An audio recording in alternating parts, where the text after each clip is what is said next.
Ja, also heute bauen wir die Laufräder zusammen und werden als erstes die Lager einpressen, die neuen, die ich bestellt habe. Und zwar mache ich das immer so, dass ich das gerne auch einpresse und nicht mit dem Hammer einschlage, weil man sonst das Lager beschädigen könnte.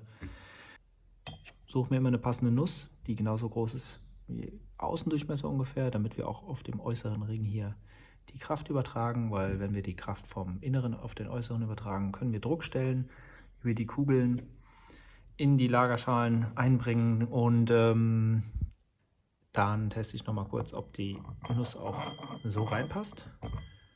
Sonst könnte sie beim Einpressen stecken bleiben, in dem Fall jetzt nicht.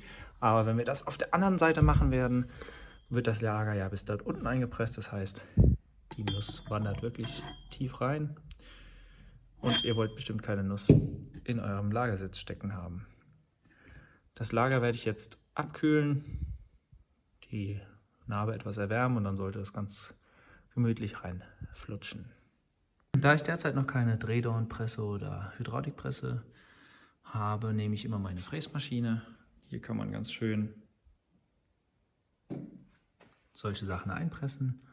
Und jetzt werde ich noch schnell das Lager abkühlen und dann pressen wir das erste Lager ein. Wir müssen natürlich darauf achten, dass das hier am Anfang schon direkt rechtwinklig ist. Schön mittig ausrichten und dann ganz sachte reindrücken. So.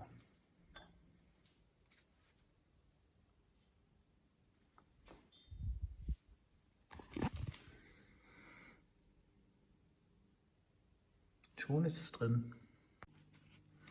Ja, ich habe mich jetzt noch mal schnell dazu entschieden, die beiden Distanzstücke zwischen den Lagern in den Radnaben selbst einfach mal aus Alu nachzubauen, weil mir hat das nicht so gefallen, dass das leicht angerostet innen drin war.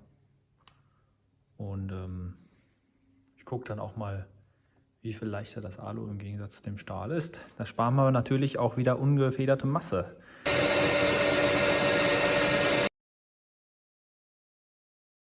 Vordere ist fertig. Hintere wird jetzt noch gemacht. Und dann wiegen wir mal die Teile hier. Schon ein kleiner Unterschied. Und es wird nicht mehr rosten. Nur noch oxidieren.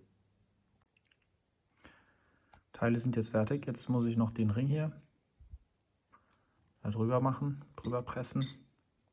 Werde ich erhitzen einfach und dann drüber fallen lassen. Hier ist die Markierung vom alten. Ich habe es gemessen, es waren 36 mm an der Oberkante, also 39 mm, weil der Ring 3 mm dick war an der Unterkante. Ich habe extra hier so eine kleine Kerbe noch gelassen, dass er nicht vielleicht durchrutschen sollte.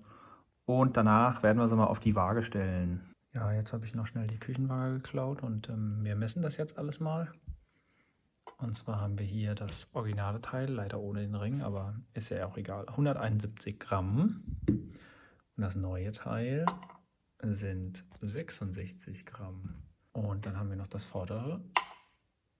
Das sind 46 zu 15. Also 46 zu 15 ist laut meinem Kopf ein Drittel. Könnte man jetzt auch denken, weil Alu ja ungefähr auch ein Drittel vom Stahl wiegt. 7,85 zu 2,7 Gramm pro Kubikzentimeter. Und jetzt nochmal zu dem Ring hier. Der Ring verhindert, dass sich das ganze Teil zu sehr verschiebt und immer zentrisch bleibt, damit wir beim Einfällen der Radachse keine Probleme haben. So, jetzt haben wir so viel Arbeit gehabt. Die Teile sind leichter, verschwinden in der Radnabe und keiner sieht sie mehr danach. Aber es geht ja um den Spaß beim Bauen.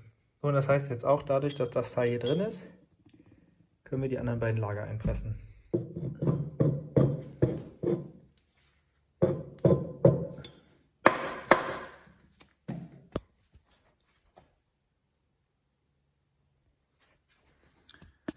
Lagerung Nummer 2. Schön ist bei so einer Drehdornpresse oder jetzt hier in dem Fall die Fräsmaschine, man hat so ein bisschen auch Gefühl, ob es das Lager verkantet oder ob es irgendwie Probleme gibt, weil man sieht ja auch schön, man kann es ganz gemütlich reindrücken. solche Probleme zu machen. Zack. Und die Lager sind drinnen. Alle Lager sind jetzt drin. Das ist die hintere Achse. Butterweich. Und drehen tut sich das Ganze auch. Wunderschön. Die Lager habe ich vorher eingepresst, weil wenn die Felge hier außen rum ist, dann komme ich mit der Presse nicht mehr in die Mitte vom Rad. Oh, ist noch kalt. Deswegen presse ich das vorher ein. Sonst hat man nachher auch das Malheur mit, ich darf die Felge nicht anecken an die Fräsmaschine und sowas. Ja, soweit ist alles vorbereitet. Es geht jetzt ins Einspeichen der Felgen. Hier liegt jetzt die vordere Felge, Laufrad, und das werde ich jetzt machen. Einspeichen ist ja jetzt nicht das Komplizierteste. Das könnt ihr im Internet überall nachlesen, wie das geht. Also, dann zeige ich euch gleich das fertige Laufrad. Laufrad ist eingespeicht, zentriert, Seitenschlag und Höhenschlag. Alle Speichen sind fest angezogen. Hört man schön. Und jetzt kommt das Felgenband rum. Und dann würde ich sagen, geht es jetzt an Reifenmontage. Hier haben wir die Reifen. Das sind Pirelli Garacross. Wo steht's? Garacross. Für den Vorderreifen haben wir 21.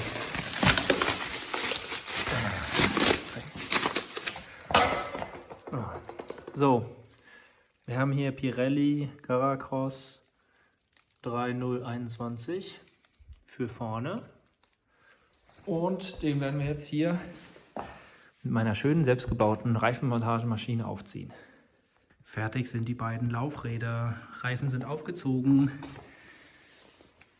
Sind natürlich noch ein bisschen hier dreckig, aber im Vergleich zu vorher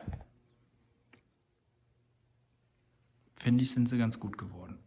Edelstahlspeichen, breitere Felgen, schwarz gepulverte Narbe.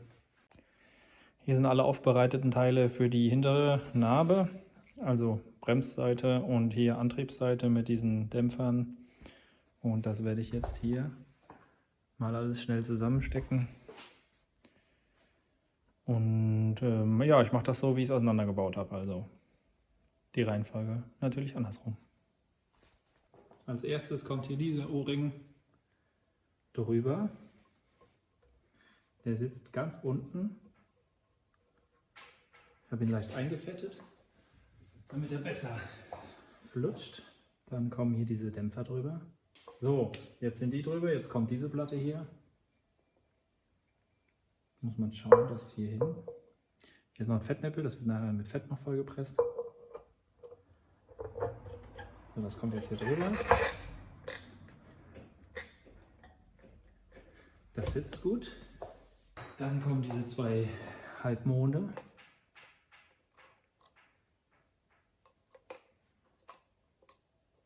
Die sitzen so da drin. So, als nächstes kommt dieses Teil drüber, nachdem die beiden Halbringe eingesetzt wurden. Und zwar kommt der eine O-Ring hier innen rein und der große O-Ring, der kommt hier außen in diese Nut.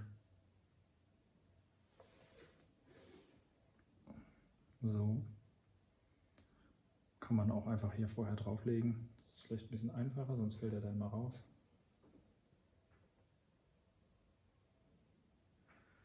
So, dann kommt dieser Ring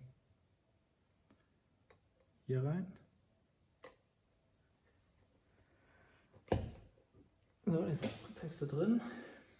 Und dann kommt dieser Sägering und hält das Ganze zusammen.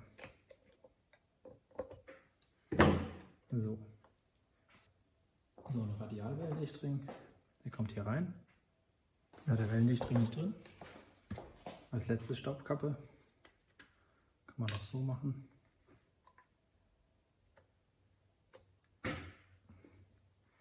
Und jetzt das Ganze mit Fett füllen. So, auf der anderen Seite kommt jetzt die Bremstrommel rein. Das ist ja ganz einfach, aber ich zeige es mal, wie ich das immer mache. Das ist diese Ankerplatte mit dem Drehding und die Bremsbeläge. Kann man das sehen? Ja, das kann man sehen. Machen wir mal ein bisschen mehr ran. So. Die Federn hier einfach einhaken. Es gibt natürlich vielleicht Leute, die es anders machen, aber ich habe es bis jetzt immer so gemacht, das war immer sehr einfach. Weil da muss man nicht irgendwie spannen oder erst die Dinger rein und dann die Federn spannen. Das ist ja alles ein bisschen...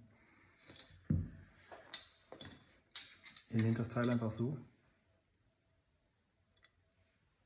und legt das hier so drüber. Gucken, ob es jetzt klappt. Und dann, ups, und dann drückt das einfach so rüber. Und schon ist es drin. Muss man nicht hier blöd mit den Federn ziehen und den ganzen Blödsinn machen. So, das heißt, das Ding ist auch zusammen. Hier haben wir unser schönes Rad.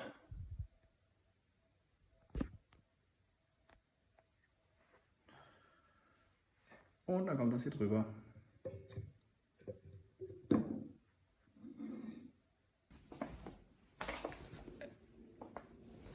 Jetzt werden sie erstmal abgedeckt, damit sie nicht staubig werden.